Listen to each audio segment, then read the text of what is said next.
Hey everyone, welcome back to Corporate Decoder. Ever wonder what happens when a company quietly gets rid of a type of stock? Well, today we're diving into a finding from the Charles Schwab Corporation that does just that. Think of it like cleaning out your closet and finally tossing that old sweater you never wear, but with potentially bigger financial implications.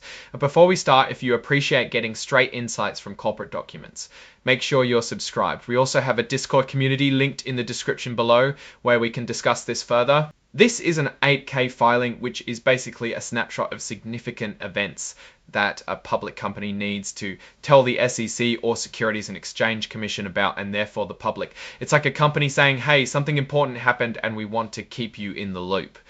This particular 8K is reporting something that happened on June 2, 2025. So what exactly happened on June 2, 2025? Let's get into the details.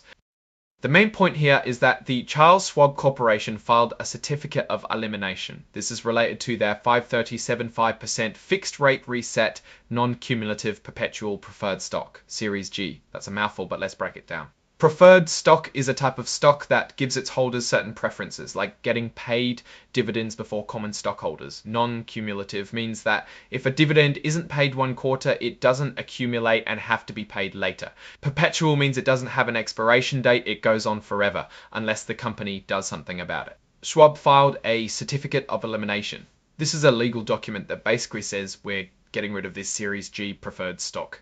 Think of it like deleting a file from your computer. It eliminates all the rules and specifications that were set up for this particular series of preferred stock from the company's official documents. In this case, their fifth restated certificate of incorporation is like the company's constitution outlining its structure and rules. If you want to see the actual certificate of elimination, it's attached as Exhibit 3.1 in this report. You can think of exhibits as supporting documents that provide more detail about what's being reported. This section just lists the exhibit we already discussed. Now let's get to the bigger picture of why a company might do this. So why would Schwab eliminate a series of preferred stock? There are a few possible reasons.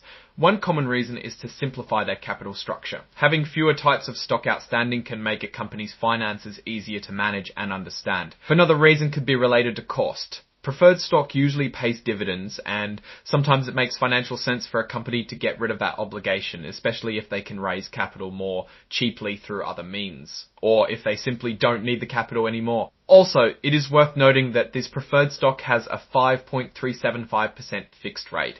Depending on the interest rate environment, Schwab may simply be able to issue debt or other preferred shares at a lower rate, and therefore want to replace the old, more expensive issue.